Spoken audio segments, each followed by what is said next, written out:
Hello, we are live. Welcome everybody to the RANE Facebook Live. I'm here with Marcus, our global economist. Hello, Marcus. It's nice to be with you. Nice to see you, Nate. Today we'll be talking about China's demographic decline. So I'm Nate Fischler. I'm an Asia Pacific analyst here at RANE. As some of you may be aware, China's population is officially shrinking for the first time since the Great Famine of the Great Leap Forward decades ago. So we're here a little bit to talk about what the implications of that might be from an economic perspective and a more of a regional perspective. So maybe, Marcus, we can start with you. From an economic perspective, what does, generally speaking, population decline mean for a country's economy? So I would say broadly speaking, it's a net negative, but perhaps not so much for the reasons that most people think. So I mean, obviously, if you have population decline, it means you have a smaller workforce, which per se is negative as far as GDP growth is concerned and economic production. But in reality, it's a little trickier because when you have population decline, what you also have is demographic aging. And aging means you have a larger share of the population that is economically inactive and is not going to become active anytime soon.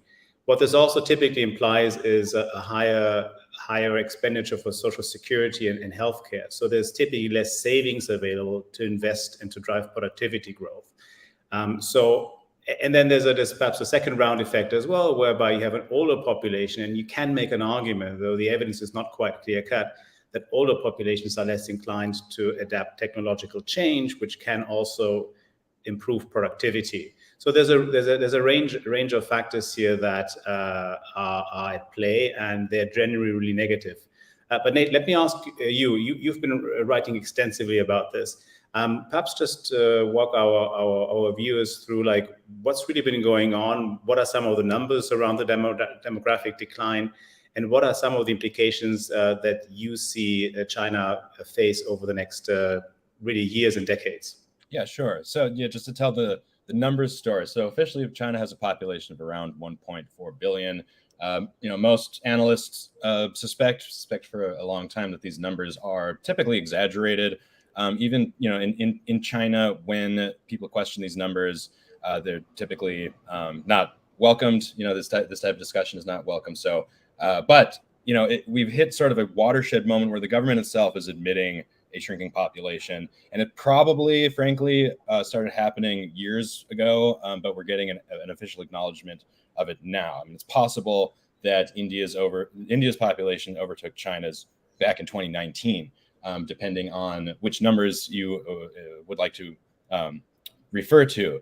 So this is obviously compounded by the one China policy that China had for decades. They've gotten rid of that in recent years and now have a 3-child policy. They're introducing a lot of pro-natalist policies to try to encourage people to have more children. It's like childcare, access to education, medical policies to help families pay for additional people in the family. None of these are really catching on. So Chinese people dealing with a rising cost of living in the country, and wages aren't keeping up as much as people would like. So it's very expensive to have more than one child, or one child even in China, compared to the economic circumstances in the country. So a lot of people are just not wanting to have children, even though the one child policy,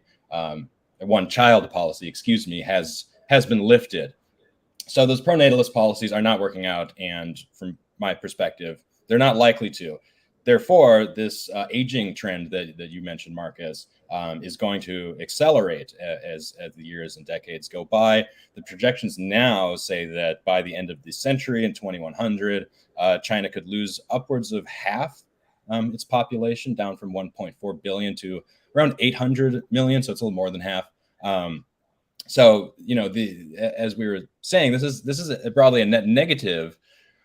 There are some things that China can do, obviously, to mitigate the adverse effects of population decline, and really it ties into what they're doing more broadly economically in the first place, which is to transition its economy from middle income and developing into the high income tier. So this kind of fits together with other socioeconomic phenomena that are happening in China anyway, which is the desire to move away from sort of labor intensive, low skilled manufacturing and export model into a more consumption, high tech services, knowledge economy. This is the transition they're trying to make. And to have that kind of economy, you don't need as many workers. You just need them to have the proper skills, and that's the problem. So, not to ramble on too much here, but there's also an issue in the labor market. There's a mismatch. China's young population is increasingly educated, highly educated, not working in more traditional sectors like labor-intensive manufacturing. But there aren't, as of yet, enough jobs in those sectors to actually employ all of the people that are qualified to work in the knowledge economy. So as a result, even though we have a surplus of workers, China's reckoning with record high youth unemployment right now. So there are a lot of moving pieces to this demographic story that sort of fit together and paint more of a mosaic of challenges, and this is one of them. And I would just add to this, I completely agree on the moving pieces part. When you ask me, well, how does demographic aging impact economic growth? The answer any economist will give, it always depends. I mean, broadly speaking, it is a net negative. One thing I think is worth adding in the case of China is the fact that you might argue one of the macroeconomic problems China has is excess savings. So when we're talking about aging, what we're often talking about is a decline in the level of savings and decline in investment. But in a sense, you might even argue that demographic aging is a good thing for China in the sense that it reduces available savings and perhaps forces China to make investments more competitive and more productive rather. So, but that of course is very much down to government policies. And I think on the economic side, I think a big question mark and the major important variable is how will the government respond economically? Is it able to pursue a forward-looking policy? But on this one, I have a follow-up question. I hope it's not too much of a curveball. The trend that we're seeing in China is something that we really see in advanced economies, in Europe to some extent, in the US, but particularly in East Asia. Is there anything that we can learn from the experience in Japan and other countries, Taiwan comes to mind? Have they also implemented pro-natalist policies? If they have, has it worked? If they haven't, what is the outlook? So in other words, is demography destiny at this stage for China? There's really nothing they can do to turn this around. It's just a structural change. Or is there still hope that maybe at the margin things might improve? And one last add-on to this is, are things going to get worse in terms of the birth rate? Or do you see this sort of stabilizing where we are right now at 1.3, 1.4, I believe? Yeah, I mean, what is it? I think it's 1.2 children per women in China at this point. So yeah, to address the first part of that, so East Asia China is not unique, of course, in its declining population numbers or its aging. One of the differences that I pointed out earlier is, South Korea, Taiwan, and Japan are all they're more developed economies. They're not undergoing a broader economic transition into a high income stage. So they've already reached a level of development that allows them to cope with this a bit more. It's still a net negative. It's still bad. Pro-natalist policies in these countries are not effective either, because in my view, at least, they don't do a lot to lower the actual cost of having children. So these pro-natalist policies do not have a good track record. They're not very effective. They haven't been effective in Japan or South Korea, and they haven't been effective in China since they've been implemented in the last couple of years. So the outlook there is not good in my view. The population decline in China is most likely terminal. It's not going to be turned around realistically. I'd give that a very, very low chance. So, sorry, to address the second part of your question, could you remind me what that is, please?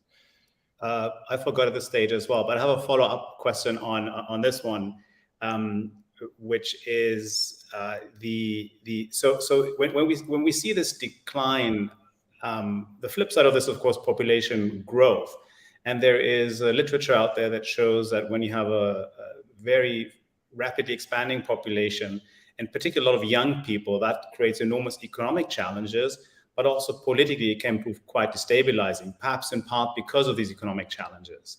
So there's a literature out there that talks about the youth bulge and how this can be politically destabilizing. I guess people think back to the Arab Spring more than a decade ago, saying, well, that in part was fueled by the youth bulge. So my question to you is, if the demographic changes go into reverse and we see really all the older population expanding, the share of the younger population declining, and despite the fact we just mentioned you have higher youth unemployment, but do you see any political implications that we should be thinking about, not over the next 2 years, but over the next 10 to 20 years, how this might impact the politics more broadly? I know it's a big question in the case of China, but just broadly speaking, how do these demographic, socioeconomic dynamics translate perhaps into political outcomes? Sure. So just to touch on historically, we actually had an example in China of this youth bulge that you referred to that authorities tend to look at as potentially destabilizing or threatening. And that's why the one-child policy was instituted in the first place, was to forestall any type of chaos that might emerge from the youth cohort or young adults who the country might not necessarily at that time be prepared to provide good living standards to. So we have that historical example in China, and it's it's contributed to where they are now. And again, I'm sorry, I forgot the second part. Could you please? So that's the broader question. When you do have this this demographic decline and you have a smaller share, the smaller share of the population consists of young people.